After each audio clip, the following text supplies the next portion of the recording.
அன்பான தமிழ் உள்ளங்களுக்கு அநேக கோடி வணக்கங்கள். நல்ல நேரம் நிகழ்ச்சியூடாக நல்லதே நினைப்போம், நல்லதே நடக்கும், நலமாயிருப்போம். இன்றைய தினம் 9ஆம் தேதி 5ஆம் மாதம் 2025 சுக்கிரவாரம் என்று சொல்லக்கூடிய வெள்ளிக்கிழமை. விசுவாவசு வருடம் சித்திரை மாதம் 26ஆம் நாள். இன்று துவாதசி திதி, அஸ்த நட்சத்திரம், அமிர்த சித்த யோகம். இன்றைய தினம் ராகு காலம் 10:30 மணி முதல் 12 மணி வரை. இன்றைய தினம் யமகண்டம் 3 மணி முதல் 4:30 மணி வரை. இன்றைய தினம் நல்ல நேரம் 6 மணி முதல் 7:30 மணி வரை.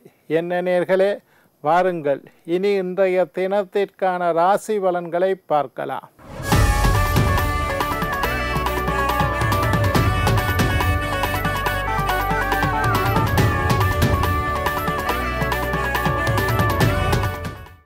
மேஷம் ஜெயம், ரிஷபம் தாமதம், மிதுனம் எதிர்ப்பு, கடகம் உற்சாகம், சிம்மம் சினம், கன்னி சுகம், துலாம் அச்சம், விருச்சிகம் மகிழ்ச்சி, தனுசு லாபம், மகரம் நிம்மதி, கும்பம் பகை, மீனம் புகழ்.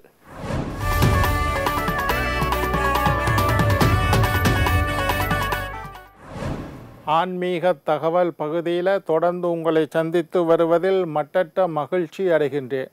ஒவ்வொரு நாளும் ஒவ்வொரு புதிய அற்புதமான ஆன்மீக தகவல்களை உங்களோட பகிர்ந்து கொண்டு இருக்கிறோம். அந்த வகையில் இன்றைய தினமும் சில நல்ல விஷயங்களை உங்களோட பகிர்ந்து கொள்ளலாம் என்று காத்திருக்கேன். எங்களுடைய நிகழ்ச்சிக்கு நீங்கள் தரக்கூடிய பேராதரவு என்னை மகிழ்ச்சி அடைய செய்கின்றது. இன்றைக்கு என்னத்தை பற்றி பார்க்க போகிறோம்னா, நவக்கிரகங்களுக்கு செய்யக்கூடிய பரிகாரங்களை பற்றி பார்க்க போகிறோம். 9 கிரகத்திற்கும் எளிமையாக செய்யக்கூடிய பரிகாரங்கள். இதை செய்கிறதுக்கு முதல்ல நீங்கள் உங்களோட ஜாதகத்தை எடுத்துக்கொள்ளுங்க. உங்களுக்கு எந்த கிரகத்தினால் தோஷம் ஏற்பட்டுள்ளது என்பதை நீங்கள் பார்த்துக்கொள்ளுங்க. முதல்ல செவ்வாய் தோஷம் இருந்தால், செவ்வாய் என்னும் கிரகத்தினால் உங்களுக்கு தோஷம் ஏற்பட்டுள்ளது. சில பேருக்கு களத்திர தோஷம் இருக்கும். அது எப்படி வந்திருக்கு? 7வது வீட்டில் சனி இருக்கிறதுனால களத்திர தோஷம். அப்போ சனீஸ்வரனுக்கு உண்டான பரிகாரத்தை நீங்கள் செய்யணும். சில பேருக்கு 7வது வீட்டில் ராகு கேது இருக்கிறதுனால களத்திர தோஷம். அப்போ அவையில் ராகு கேதுவுக்கு, ராகு இருந்தால் ராகுவுக்கு, கேது இருந்தால் கேதுவுக்கு பரிகாரம் செய்யணும். 7ல் ராகு இருந்தாலும் களத்திர தோஷம் வரும். 7ல் சூரியன் இருந்தால் சூரியனால் களத்திர தோஷம். அப்போ அவையில் சூரியனுக்கு உண்டான பரிகாரத்தை செய்யணும். 5ல் செவ்வாய் இருந்தால் செவ்வாயினால் புத்திர தோஷம். அப்போ புத்திர தோஷத்துக்கு சூரியனுக்கு உண்டான பரிகாரத்தை செய்யணும். 8வது ஆயுள் ஸ்தானத்தில் சனி இருந்தால் ஆயுள் தோஷம். அப்போ சனீஸ்வரனுக்கு உண்டான பரிகாரத்தை செய்யணும். இந்த மாதிரி உங்களோட ஜாதகத்தில் எந்த கிரகத்தினால உங்களுக்கு தோஷம் ஏற்படுகின்றது என்பதை பார்த்து அந்த கிரகத்துக்கு என்ன பரிகாரம் செய்ய வேண்டும் என்பதை நான் இப்போ சொல்லித்தரேன். அதை நீங்கள் செய்யுங்க. இதற்கு முதல்ல நீங்கள் ஒரு ஜோசியர், நல்ல ஜோசியர்கிட்ட போய் உங்களோட ஜாதகத்தை காட்டி அவர்கிட்ட எழுதி எடுத்துக்கொள்ளுங்க. என்னுடைய ஜாதகத்தில் எந்தெந்த கிரகங்கள் பிரச்சனையாக உள்ளது, எந்த கிரகத்திற்கு நான் பரிகாரம் செய்ய வேண்டும். சில பேருடைய ஜாதகத்தில் பாதகாதிபதியினால் பிரச்சனை ஏற்படும். அப்போ எந்த கிரகம் உங்களோட ஜாதகத்தில் பாதகாதிபதின்னு தெரிஞ்சு கொண்டால் அந்த கிரகத்துக்குண்டான, இப்போ மேஷ லக்னக்காரர் ராசியில் மேஷ லக்னக்காரர்களுக்கு சனீஸ்வரன் பாதகாதிபதி.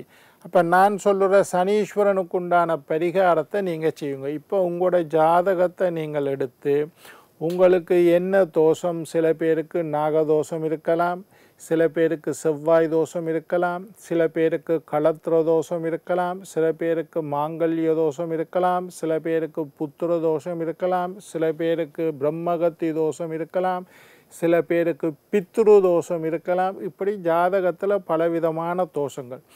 இந்த தோஷங்களை எல்லாம் நாங்கள் எப்படி கண்டுபிடிக்கிறோம்னா, நவக்கிரகங்களுடைய இருப்பை வைத்துத்தான் தோஷங்களை கணக்கிடுகின்றோம். எந்த கிரகம் எங்கே இருக்குன்னு பார்த்து அதற்குண்டான தோஷத்தை நாங்கள் சொல்கிறோம். இப்போ உங்களோட ஜாதகத்தில் எந்த கிரகம் பாதிக்கப்பட்டிருக்கின்றது அல்லது எந்த கிரகம் பாதகாதிபதியாக இருக்குது, எந்த கிரகம் மாரகாதிபதியாக இருக்குது, எந்த கிரகம் அஷ்டமாபதியாக இருக்குது, எந்த கிரகத்தினால எங்களோட ஜாதகத்தில் தோஷம் ஏற்பட்டிருக்கு என்ற ஒரு ஜோசியருக்கு தான் அது தெரியும். ஜோசியர்கிட்ட போய் எழுதி எடுத்துக்கொள்ளுங்க, ஐயா என்னோட ஜாதகத்தில் எந்த கிரகத்திற்கு நான் பரிகாரம் செய்ய வேண்டும். கண்டிப்பாக எல்லோருடைய ஜாதகத்திலும் ஏதாவது 1, 2, 2க்கு மேற்பட்ட கிரகங்கள் பாதிக்கப்பட்டு இருக்கும்.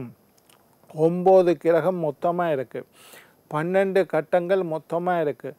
9 கிரகங்கள் 12 கட்டத்தில் 9 கிரகமும் யோகமாக உள்ள ஜாதகம் யாருக்கும் கிடையாது. ஏதோ ஒரு கிரகம் இருக்கிறதுனால உங்களோட ஜாதகத்தில் பாதிப்பு இருக்கும். அது எந்த கிரகம் என்று தெரிஞ்சு கொண்டு நான் சொல்லுற பரிகாரத்தை செய்யுங்க. இப்போ சூரியன் என்ற கிரகம் உங்களோட ஜாதகத்தில் பாதிக்கப்பட்டிருந்தால் கோயிலுக்கு போய் நவக்கிரகம் இருக்கும், அதில் சூரியனுக்கு சிகப்பு கலர் பட்டு சாத்தி செந்தாமரை பூவினால் அர்ச்சனை செய்யுங்கள்.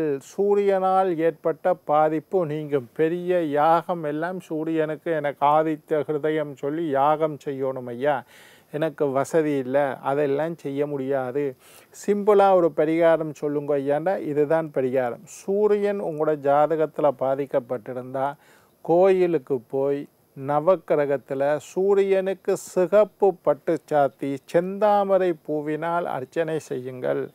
இல்லை ஐயா என்னோட ஜாதகத்தில் சந்திரன் பாதிக்கப்பட்டு இருக்குது, சந்திரன் உங்களோட ஜாதகத்தில் 8வது வீட்டில் சந்திரன் இருந்தால் கண்டங்கள், தத்துக்கள், விபத்துக்கள், ஆபத்துக்கள், நீரினால் ஜலகண்டம் ஏற்படும், தொண்டை, குரல், சுவாசம், மூச்சு, ஆஸ்மா, நுரையீரல், வீசிங், தைராய்டு, டெங்கு, டைஃபாய்டு, இந்த மாதிரி மலேரியா, இந்த மாதிரி நீரினால் தொத்தக்கூடிய நுளம்புனால் தொத்தக்கூடிய நோய்கள் ஏற்படும். அப்போ சந்திரன் பாதிக்கப்பட்டிருந்தால், நான் தேய்புர சந்திரனில் பிறந்துட்டேன் ஐயா, சந்திரன் பாதிக்கப்பட்டிருந்தால் நவக்கிரகத்தில் உள்ள சந்திரனுக்கு வெள்ளை நிற பட்டு சாத்தி வெள்ளை அலரி என்கின்ற சொல்லக்கூடிய பூவினால் அர்ச்சனை செய்யுங்கள்.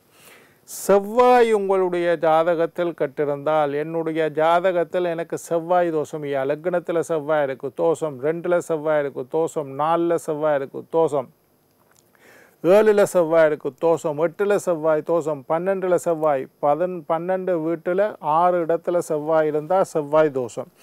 நவக்கிரகத்தில் உள்ள செவ்வாய்க்கு சிகப்பு நிற பட்டு சாத்தி செவ்வரளி என்கின்ற பூ, இல்லை செண்பகப்பூ அல்லது செவ்வரளி பூவினால் அர்ச்சனை செய்யுங்கள். உங்களுடைய ஜாதகத்தில் புதன் கட்டிருந்தால் பச்சை பட்டு சாத்தி வெண்காந்த பூவினால் அர்ச்சனை செய்யுங்கள். நவக்கிரகத்தில் புதன் இருப்பார், அவருக்கு பச்சை பட்டு சாத்தி வெண்காந்த பூவினால் அர்ச்சனை செய்யுங்கள்.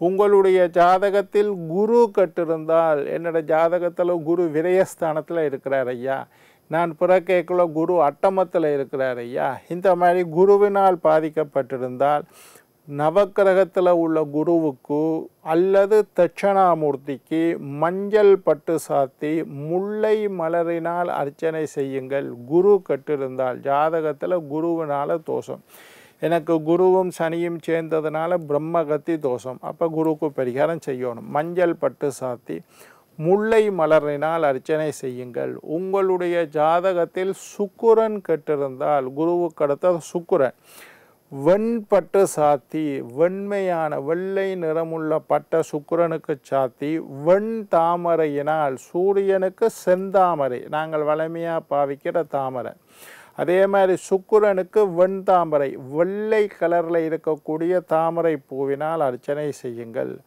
உங்களுடைய ஜாதகத்தில் சனி கட்டிருந்தால், லக்னத்தில் சனி இருந்தால் தோஷம், 2ல் சனி இருந்தால் தோஷம், 7ல் சனி இருந்தால் தோஷம், 8ல் சனி இருந்தால் தோஷம், 9ல் சனி இருந்தால் தோஷம், இந்த மாதிரி சனியினால் தோஷம் ஏற்பட்டால் சனீஸ்வரனுக்கு நீல கலர் பட்டு சாத்தி கருங்குவளை அல்லது நீலோத்பவம் என்று சொல்லுவோம், அல்லது கருங்குவளை பூவினால் சனீஸ்வரனுக்கு அர்ச்சனை செய்தால் ஜாதகத்தில் சனீஸ்வரனினால் ஏற்பட்ட தோஷம் நீங்கும்.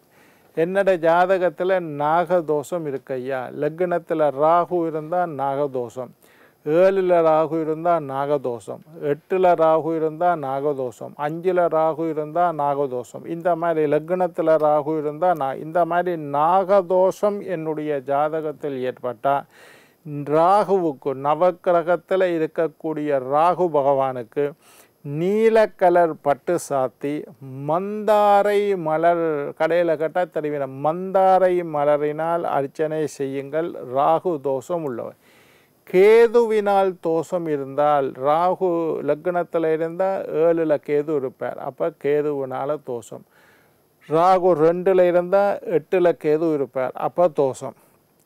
கேதுவினால் தோஷம் ஏற்பட்டால் நவக்கிரகத்தில் இருக்கக்கூடிய கேது பகவானுக்கு சிகப்பு நிற வஸ்திரம் சாத்தி சிகப்பு கலரில் பட்டு சாத்தி செவ்வரளி, அது சாதாரணமாக கிடைக்கக்கூடிய பூ, செவ்வரளி பூவினால் அர்ச்சனை செய்யுங்கள்.